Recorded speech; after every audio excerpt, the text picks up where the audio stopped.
एक इम्पॉर्टेंट काम परमेश्वर ने करना था।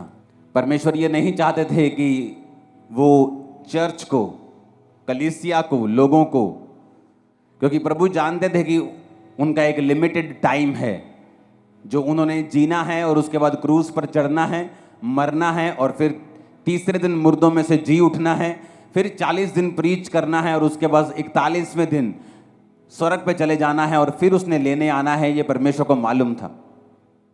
तो परमेश्वर जानते थे कि उसके जाने के बाद वो चेले काम करेंगे जिन्होंने परमेश्वर से सीखा है। इसलिए अगर आप बाइबल को ध्यान से पढ़ेंगे तो परमेश्वर ने कुछ महीने ही लोगों के साथ उनको चंगा करते हुए और उनको प्रीच करते हुए बिताए। कुछ लोग 34 दिन कहते हैं, हम 2 महीने भी लगा लें। और बाकी के 3.5 साल उसने चेलों को ट्रेंड करने के लिए, चेलों को सिखाने के लिए बिताए, क्योंकि परमेश्वर ये जानते थे कि अब ये मेरा सुसमाचार चेले आके लेके जाएंगे। तो परमेश्वर ये जानते थे कि मैं चर्च को कमजोर लीडर ना दूं, डाइवर्टेड लीडर ना दे दूं, शारीरिक अगुवे ना दे दूं, गलत अगुवे ना दे दूं। तो परमेश्वर ने अपने डिसीजन को सही करने के लिए सारी रात प्रार्थना की। लेकिन आज का विश्वासी जब पता है कि सुबह एक बड़ी अच्छी डील करने के लिए जाना है, रात को वो मोबाइल पे लगा होता है और 2 बजे व्हाट्सएप चला के, फेसबुक चला के, सारे दोस्तों को इंस्टाग्राम पे चेक करके फिर वो सोता है और फिर लाइफ में गलतियां करता है और फिर इल्जाम दूसरों पे डालता है, यार ये बंदा गलत मिल गया लाइफ, यार मेरा पार्टनर गलत मिल गया, बिजनेस पार्टनर सही नहीं मिलिया मैनू, यार मैनू उन्हें धोखा दे दिता। जीसस जानते थे कि अपना फेलियर किसी के ऊपर डालने के बजाय ये अच्छा है कि मैं सारी रात परमेश्वर से प्रार्थना करूं और परमेश्वर से अगुवाई को मांगूं और अपने डिसीजंस के ऊपर परमेश्वर की अगुवाई को लूं ताकि मैं कोई भी गलती ना करूं। हालांकि उन 12 चेलों में से एक व्यक्ति शैतान था, यहूदा इस्करियोती, लेकिन वो भी परमेश्वर की इच्छा के नीचे ही था कि उसका चेला ही उसे पकड़वाएगा, उसका प्रेम करने वाला, उसको चुंबन देने वाला, किस करने वाला चेला ही उसे पकड़वाएगा। लेकिन आज कितने विश्वासी हैं जो अपनी लाइफ के इंपॉर्टेंट डिसीजंस लेने हो तो वो प्रार्थना के साथ जाते हैं। आपके बच्चों को कौन से स्कूल में डालना है, ये प्रार्थना का विषय है। आपको किस जगह पर कैसे सेवकाई करनी है, प्रार्थना का विषय है। इस सेवकाई को करने से पहले, इस सेवकाई को शुरू करने से पहले मैं लंबी लंबी रातों प्रार्थनाओं में रहा हूं कि मुझे किस तरह से शुरुआत करनी है, कहां करनी है, मुझे कुछ मालूम नहीं था। बाइबल कहती है प्रार्थना छुटकारे को लेके आती है, लेकिन आज कितने विश्वासी हैं जो प्रार्थना करते हैं। अक्टूबर महीना एक बहुत स्पिरिचुअल महीना है और सबसे इंपॉर्टेंट महीनों में एक है आप लोगों के लिए। मैं आपको बता रहा हूं स्पिरिचुअली, मैं इसमें डिटेल में नहीं जाना चाहता। लोग जादू और टोनों के नीचे रहते हैं इन महीनों में, लेकिन इन्हीं महीनों में परमेश्वर का आत्मा भी आपकी लाइफ में बड़े काम करना चाहता है। बहुत लोग ये जानते हैं कि प्रार्थना करने से वो छूट जाएंगे, लेकिन जब भी वो प्रार्थना करने के लिए बैठते हैं शैतान पूरी तरह से उन पे फाइट करता है। आपके परिवार के बीच से होके, आपके शरीर के बीच से होके, इच्छाओं के बीच से होके, आपको जब प्रार्थना करने का समय होता है हर तरह के नेगेटिव ख्याल आपके मन में आता है, हर तरह का अविश्वास आपके मन में आता है। तो मैं भी ये क्वेश्चन करना चाहता हूं कि जब आप प्रार्थना करने के लिए बैठते हैं तभी ऐसा क्यों होता है? आप टीवी देखने के लिए बैठते तब ऐसा क्यों नहीं होता? जब आप प्रार्थना करने के लिए बैठते हैं तभी अविश्वास मन में क्यों आता है? तभी शैतान मन में क्यों आता है? तभी नेगेटिव बात मन में क्यों आती है? तभी पाप मन में क्यों आता है? क्योंकि शैतान को मालूम है प्रेयर में छुटकारा है। उसको पता है कि प्रेयर के द्वारा ही आप अगले लेवल तक जा सकते हो। उसको पता है कि प्रेयर के द्वारा ही आप ऐसे डिसीजन ले सकते हो जो आप अपने दिमाग से कभी नहीं ले पा रहे थे। क्योंकि उसको पता है कि जब आप प्रेयर करेंगे तो परमेश्वर आपकी स्पिरिट में आपकी अगुवाई करेगा। झट से आपको अंदर एक लाइट की तरह जगता है, जैसे लाइट जगती है ना एकदम कमरे में, वो मोमेंट एक लाइट की तरह होता है जस्ट आपकी स्पिरिट में ऐसे आता है लाइट की तरह, और आपको मालूम होता है कि परमेश्वर ने आपसे बात की है। लेकिन ये सारी चीजें प्रार्थना में होती हैं और वचन पढ़ने के दौरान होती हैं, जब आप प्रार्थना वाले स्थान में होते हैं और आप वचन पढ़ते हैं। आप जानते हैं बाइबल में लिखा है कि प्रभु यीशु मसीह के कोड़े खाने से आप लोग चंगे हुए। लिखा है कि नहीं लिखा? तब भी कुछ विश्वासी बीमार रहेंगे। ऐसा क्यों? अगर यीशु मसीह के कोड़े खाने से हम चंगे हुए हैं, अगर हमारे परमेश्वर ने प्राइस पे कर दिया है, मूल्य अदा कर दिया है, तो फिर भी बीमारी क्यों? बीमारी इसलिए क्योंकि बाइबल का वचन कभी भी अपने आप पूरा नहीं होता। जिस तरह इंडिया का संविधान जो आपको ताकत देता है, जो ये कहता है कि जब आपने एक प्रॉपर्टी के पैसे पे कर दिए और वो प्रॉपर्टी की रजिस्ट्री आपके नाम के ऊपर है, तो कोई दूसरा उस पर कब्जा नहीं कर सकता, लेकिन फिर भी लोग कब्जा कर लेते हैं, हाँ या ना? फिर आप क्या करते हैं? आप कोर्ट में जाते हैं। आप कोर्ट में जाके बोलते हैं जज साहब को, जज साहब आपके संविधान में लिखा है कि ऐसा ऐसा ऐसा लॉ है, इस लॉ के मुताबिक ये मैं इस प्रॉपर्टी का मालिक हूं, कागज मेरे नाम पे हैं। तो वो जज डिसीजन देता है, जब सब कुछ जांच परख लेता है कि उस बंदे को बाहर निकाला जाए। लेकिन अगर आप केस नहीं करेंगे तो वो बंदा जो है वो आपकी प्रॉपर्टी के ऊपर कब्जा किए रहेगा। आप रोते रहिए, आप करलाते रहिए, आप भीख मांगते रहिए, आप रेंट पे रहते रहिए, आप कुछ भी करते रहिए, नुकसान झेलते रहिए, लेकिन ये सारी चीजें आपका छुटकारे का कारण नहीं बन सकती जब तक आप केस नहीं करेंगे। उसी तरह से आपको परमेश्वर के वचन जो बाइबल में लिखे हैं अपने आप से कभी भी पूरे नहीं होंगे जब तक आप इन वचनों को लेंगे नहीं। जब 2005 में बीमार था, जब मैंने आपको अपनी पहली बाइबल दिखाई थी, तो वो कहीं कहीं से काली है, कहीं कहीं से वो येलो है। क्यों? क्योंकि मेरे सिर पे जब मेरे को मेंटली अपसेट के अटैक होते थे तो बहुत सारा एनॉइंटिंग ऑयल मेरे सिर पे लगा रहता था। तो जब वचन मेरे सामने आता था, जहां हीलिंग होती थी, जहां कुछ छुटकारे का वचन होता था, तो मुझे रोना आता था और मैं बाइबल को पकड़ के ऐसे सिर पे लगाता था, वो तेल लगता था पेपर्स के ऊपर, वो काले हो जाते थे। तो मैं प्रभु से पूछता था कि परमेश्वर तेरे वचन में लिखा हुआ है, मैंने थोड़ी लिखा है, ये वचन मैंने थोड़ी बनाया है, तेरे वचन में लिखा हुआ है धर्मी का वंश बचाया जाएगा, तेरे वचन में लिखा हुआ है कि तेरे कोड़े खाने से मैं चंगा हो चुका हूं, तेरे वचन में लिखा हुआ है, अब ये तेरा वचन मेरी जिंदगी में पूरा हो। अपने आप कुछ नहीं होगा। पेंटिकोस के दिन चेले प्रार्थना कर रहे थे। क्या प्रार्थना कर रहे थे? जब पवित्र आत्मा उतरा, मैंने लोगों को पूछा, मैं लोगों को पूछता हूं क्या प्रार्थना कर रहे थे कि पवित्र आत्मा उतरा? कहते जी प्रार्थना कर रहे थे कि परमेश्वर तेरा आत्मा उतरे। मैंने कहा ऐसा तो नहीं लिखा बाइबल में। वचन कहता है, उन्होंने पुराने नियम का वचन निकाल के योएल नबी की पुस्तक निकाली और कहा प्रभु तेरे वचन में लिखा है अंत के दिनों में तू अपना आत्मा सब मनुष्यों के ऊपर उंडेलेगा। अब तू अपने लिखे हुए वचन के अनुसार अपना आत्मा दे। जब परमेश्वर आपको लिखे हुए वचन से प्रार्थना करते हुए देखता है तो वो आपकी प्रार्थना मोड़ सकता है, खाली भेज सकता है, लेकिन वो अपने लिखे हुए वचन के बीच से की गई प्रार्थना को खाली नहीं भेजता। कितने मेरी बात को समझ रहे हैं? जब आप जज को बोलते हैं जज साहब इसको छोड़ दीजिए, ये अपनी मां का एक लौता बेटा है, इसकी मां मर जाएगी, तो जज इस बिहाफ पर गुनहगार को छोड़ता नहीं है। आप कुछ भी मत बोलिए जज को, ये अकेला बेटा है कि इसकी मां के 14 बच्चे हैं, छोड़ दीजिए। आप ये बताइए जज को कि ये प्रूफ है जी, ये निर्दोष है। जज और कुछ नहीं पूछेगा, उसको छोड़ देगा, हाँ या ना?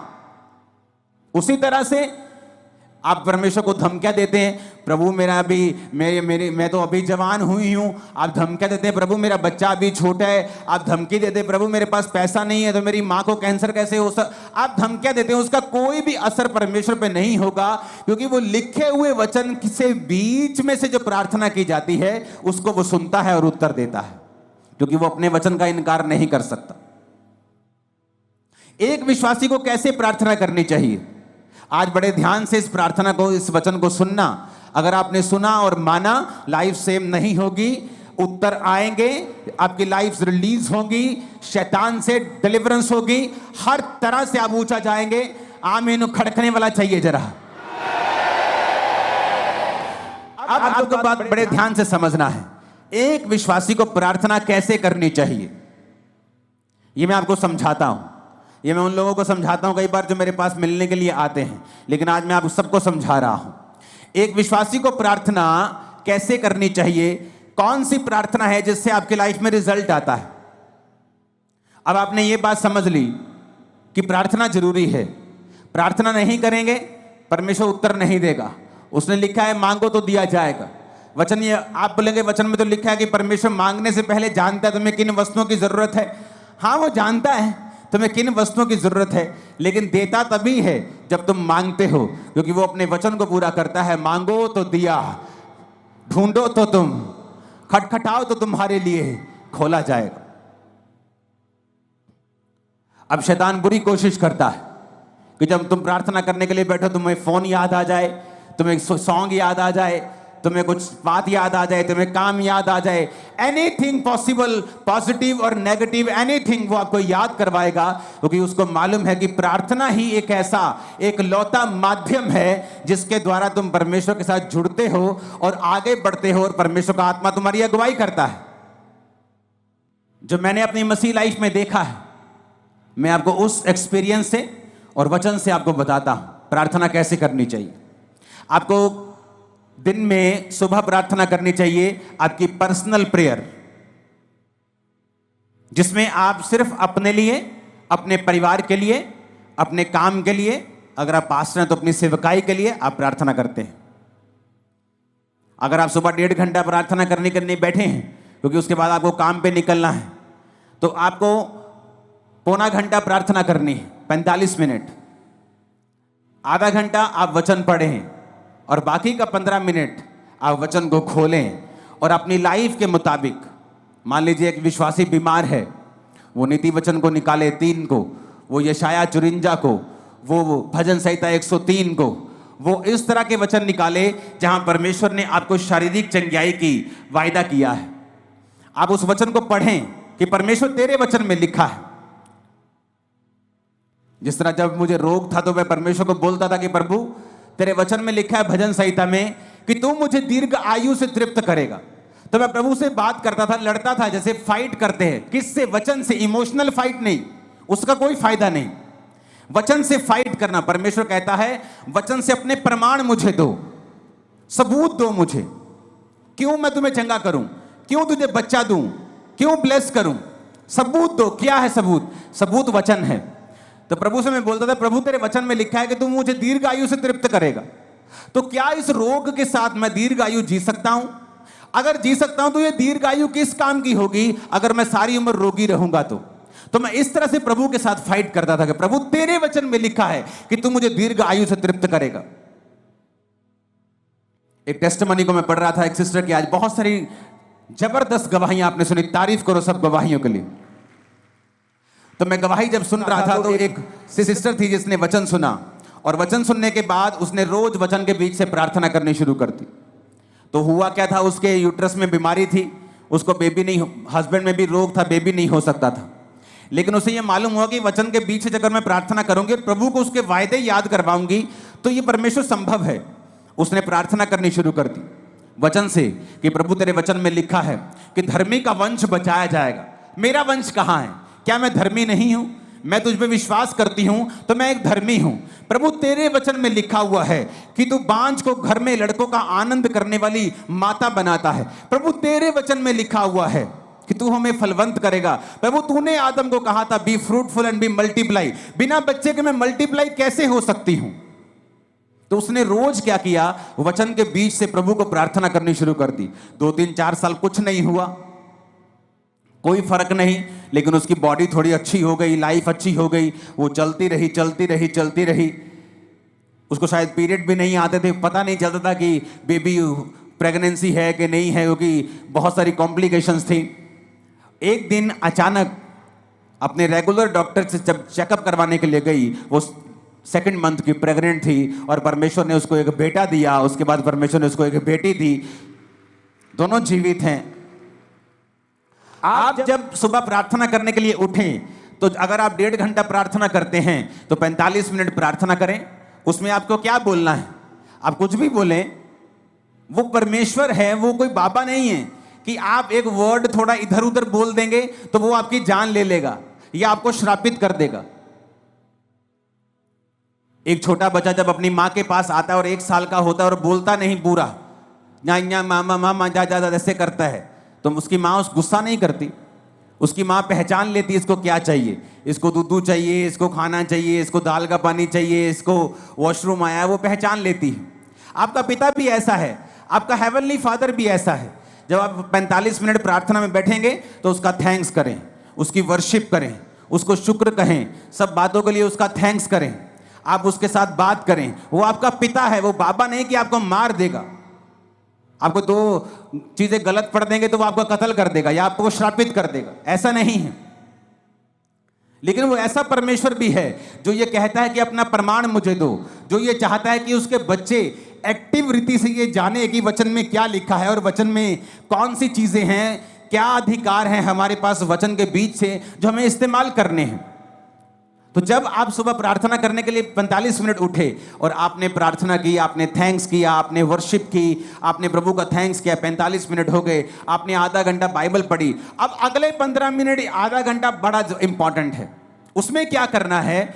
वचन निकालना है जो आपकी लाइफ से संबंधित है। आपको हीलिंग चाहिए, हीलिंग के वचन निकालें।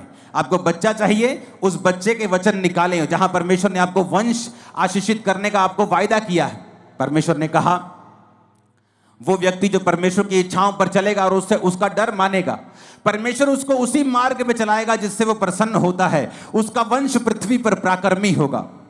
तो परमेश्वर कहते तुम्हारे बच्चे जो होंगे पृथ्वी के ऊपर पराक्रमी होंगे, बड़े बड़े काम करने वाले होंगे, डरपोक बच्चे नहीं होंगे।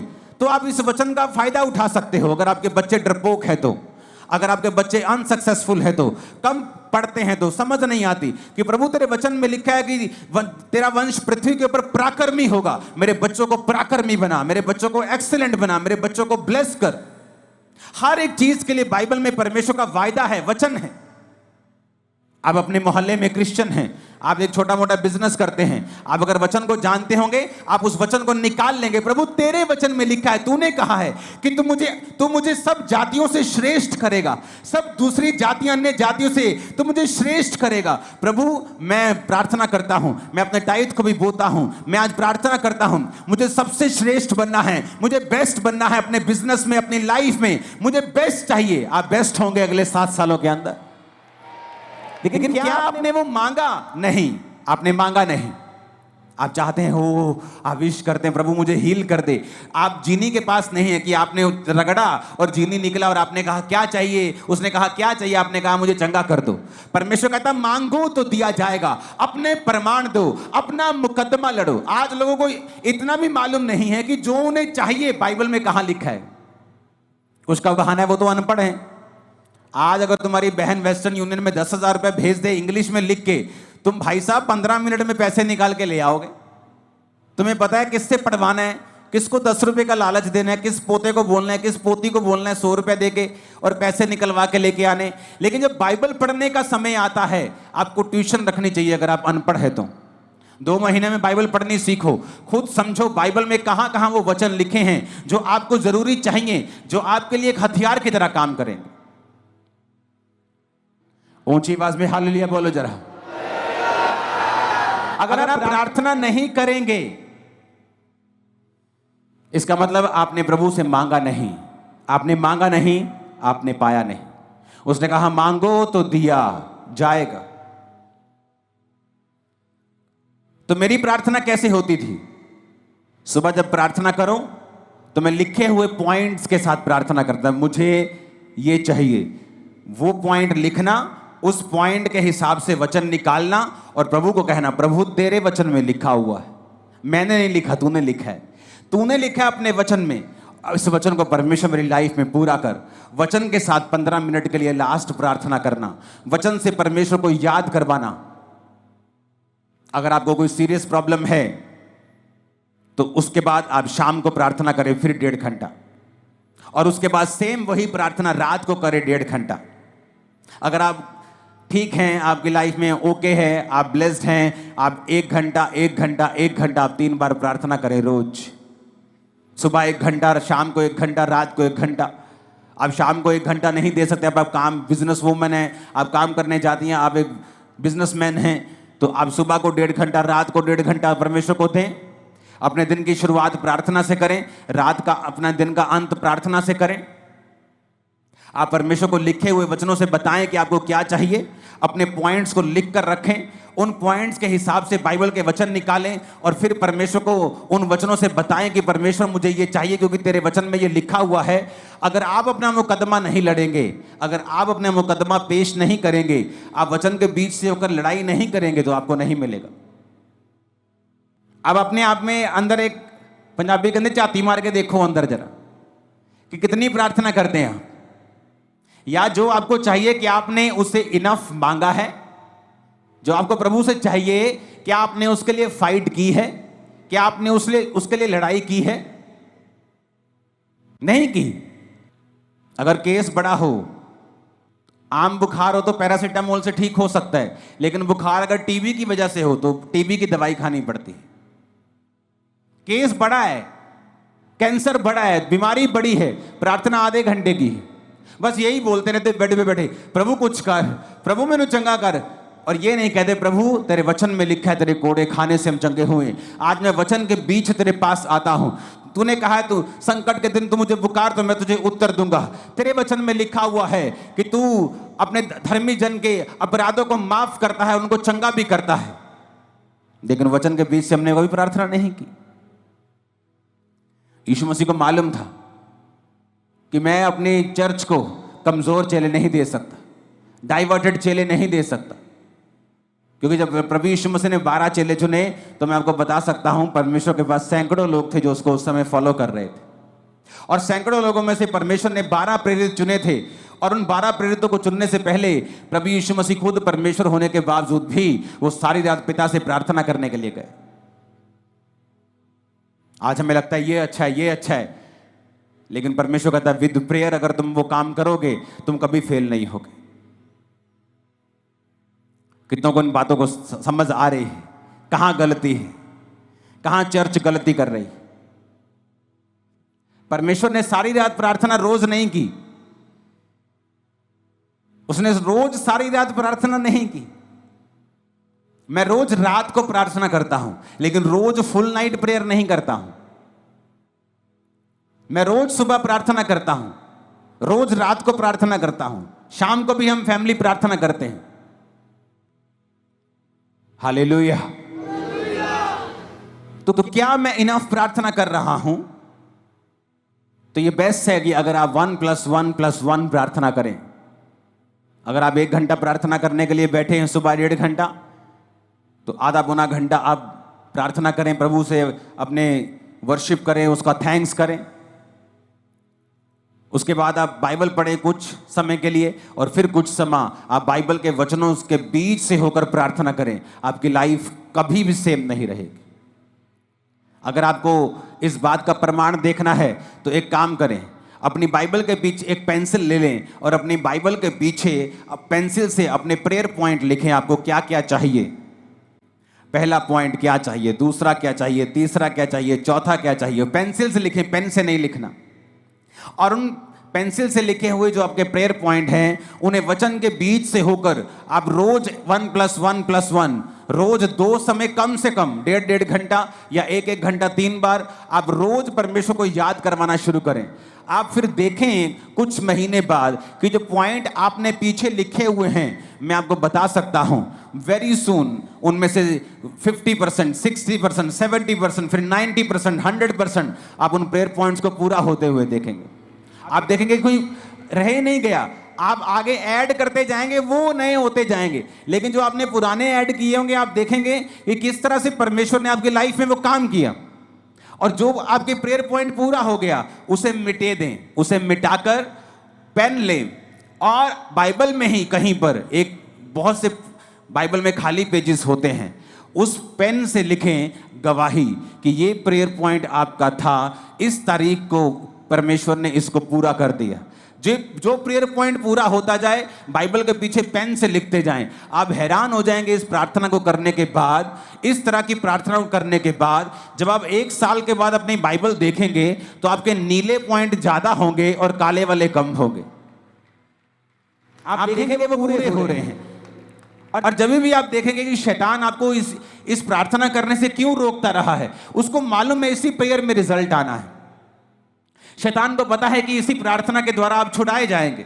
इसलिए वो पूरी संभव कोशिश करता है कि आपको इस प्रार्थना से दूर रखा जाए, क्योंकि प्रार्थना में छुटकारा है ये शैतान जानता है।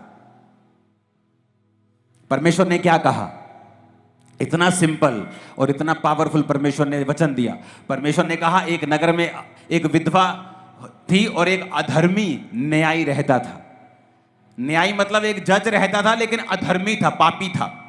तो विधवा बार बार उसके पास जाकर बोलती थी मेरा न्याय चुका और मुझे मुद्दई से बचा, मुझे इस फलाने बंदे से बचा, मेरा न्याय कर।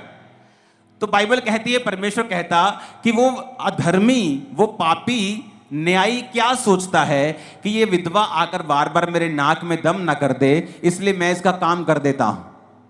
तो परमेश्वर ने कहा सुनो वो अधर्मी क्या कहता है। अब जो व्यक्ति दिन रात परमेश्वर के नाम की दुहाई देता है, परमेश्वर ने कहा क्या मैं उसका न्याय नहीं करूंगा? जो व्यक्ति दिन रात मेरे नाम की दुहाई देता है, क्या मैं उसका न्याय नहीं चुकाऊंगा? क्या मैं उसकी प्रार्थना नहीं करूंगा? ये कौन कह रहा है? सीधा डायरेक्ट प्रभु यीशु मसीह का वचन है ये। प्रभु यीशु मसीह अपने मुंह से अपने लोगों को समझा रहे हैं कि एक विधवा बार बार जाने से एक पापी बंदे से न्याय ले सकती है। तो प्रभु कहता है कि अगर तुम मेरे पास दिन और रात मेरे नाम की दुहाई दोगे, मैं तुम्हारा न्याय क्यों नहीं करूंगा? मैं तुम्हें क्यों नहीं छुड़ाऊंगा? मैं क्यों तुम्हारी प्रार्थना का उत्तर नहीं दूंगा? मैं क्यों तुम्हें नहीं बंधनों से आजाद करूंगा? पर कंडीशन क्या है? अगर वो दिन रात मेरे नाम की दुहाई दे। आप एक दिन प्रार्थना करेंगे सुबह, आपने प्रार्थना की प्रभु तेरे वचन में लिखा है धर्मी का वंश पराक्रमी होगा। प्रभु अपने बच्चों के लिए प्रार्थना करता हूं, अपने लिए हीलिंग के लिए, डिलीवरेंस। आप प्रार्थना करते हैं वचन के बीच, आप वही प्रार्थना फिर शाम को करते हैं, वही प्रार्थना फिर आप रात को करते हैं, फिर सुबह, फिर दोपहर, फिर शाम, फिर रात, फिर सुबह, फिर शाम, फिर रात, फिर सुबह, फिर शाम। परमेश्वर को आप दुखी कर देंगे और वो जवाब देगा। वो अपने वचन का इनकार नहीं कर सकता, वचन को डिनाई नहीं कर सकता। अगर आप वचन के बीच से उससे लड़ेंगे, वो आपको उत्तर देगा। याकूब को भी ये बात मालूम थी। याकूब को पता था कि उसका भाई उसे मारने के लिए 400 बंदे लेके आ रहा है। क्या लिखा वचन में? उसने सब परिवार को नदी के पार कर दिया। अपने 11 जितने बच्चे थे उसके उस समय तक, उन 11 बच्चों को, उन पत्नियों को, उन भेड़ों बकरियों को, सबको आगे कर दिया और रात अकेला रह गया। और क्या करता रहा? लिखा वो स्वर्गदूत के साथ रात भर लड़ता रहा। कैसे लड़ता रहा? शरीर के साथ नहीं। आप प्रभु से नहीं लड़ सकते, जा मैं तेनू नहीं मानता, जा मैं हूं प्रार्थना, आप ऐसे नहीं लड़ सकते। आप वचन से लड़ सकते। प्रभु तेरे वचन में लिखा है कि नहीं लिखा? तेरे वचन में लिखा है ना, तो ये मेरे जीवन में पूरा कर। तेरे वचन में लिखा है, मैं बांझ कैसे रह सकती हूं? क्योंकि तूने कहा है कि धर्मी तू बच, तेरा घराना बचाया जाएगा। तेरे वचन में लिखा है गर्भ का फल यहोवा के और से दिया हुआ प्रतिफल है। तेरे वचन में लिखा है, तो मैं गर्भ के फल से कैसे रह सकती हूं? आप लड़ेंगे नहीं। तो बाइबल कहती है वो पूरी रात लड़ा और परमेश्वर के दूत ने कहा अब से तेरा नाम इज़राइल होगा। और उसके भाई का मन चेंज हो गया। जब वो भाई से मिला तो उसने उसे मारा नहीं। क्यों? क्योंकि प्रार्थना में वो सब बातों को जीत चुका था।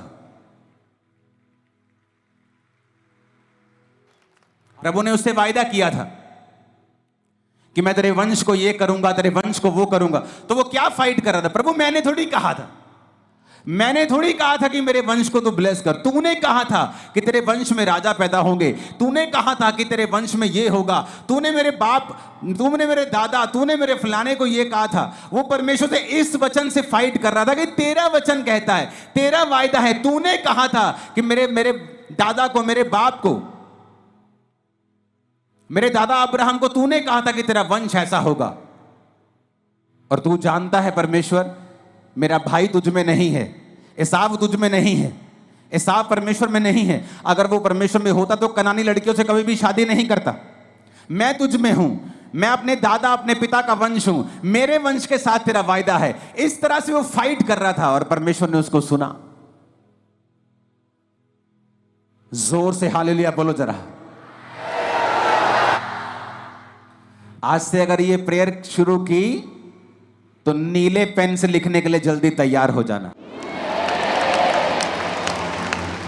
लिखना जरूर, आपको समझ आएगी मैं क्या कह रहा हूं।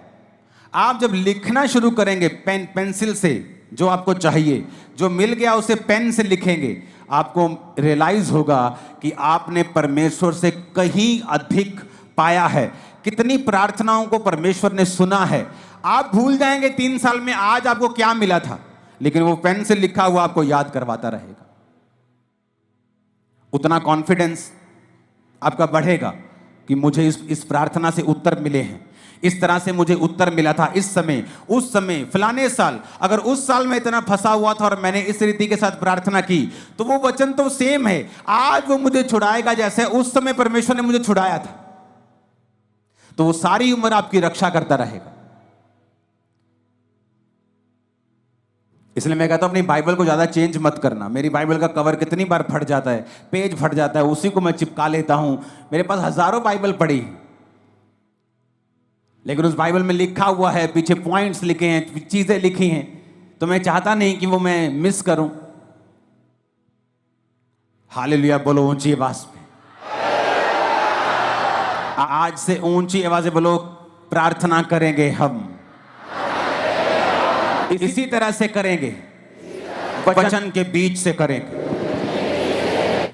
आमीन बोलो ऊंची आवाज।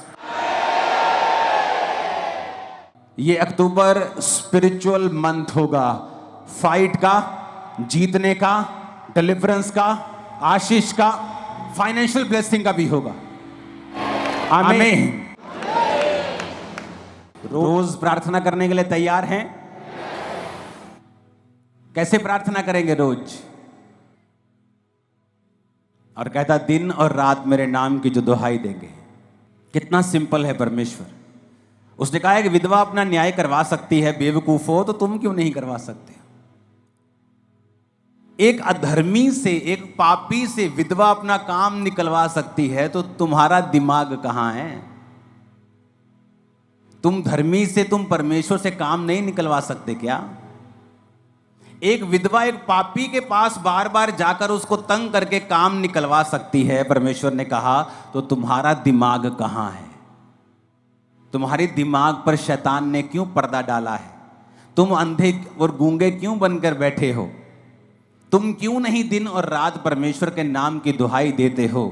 वचन के बीज से क्यों नहीं प्रार्थना करते हो? प्रार्थना करने के लिए परमेश्वर के समीप क्यों नहीं आते हो? और ये एग्जाम्पल खुद प्रभु यीशु मसीह ने अपने मुंह से दी है। एक विधवा का न्याय अगर अधर्मी पापी कर सकता है, क्योंकि वो एक ऊंची पोस्ट के ऊपर है, लेकिन ना तो परमेश्वर से डरता है, ना किसी आदमी की परवाह करता है, फिर भी विधवा उससे काम निकलवा लेती है, और वो ये सोचता है कि बार बार विधवा मेरे नाक में दम करेगी, तो परमेश्वर कहता है अगर विधवा उसका न्याय करवा सकती है अपना उसके पास जाके, और वो उस विधवा का न्याय कर सकता है, तो परमेश्वर तुम्हारा न्याय क्यों नहीं करेगा? अगर तुम भी कहने का मतलब है उसके नाक में दम कर दो, तो प्रभु भी देखेगा भाई कि कितने दिन हो गए तेरे को सेम वचन से प्रार्थना करते, तू रोज आती है अपने बेबी के लिए, तेरे को 5 साल हो गए हैं, कब तक वो तुम्हारी प्रार्थना को अनसुना करेगा? वो तुम्हें जवाब देगा। तुम्हारी बाइबल का पिछला पन्ना उस नीली लाइंस के साथ भरा हुआ मैं देख रहा हूं, और तुम्हारी गवाहियों के साथ भरा हुआ देख रहा हूं, यीशु मसीह के सामर्थी नाम में।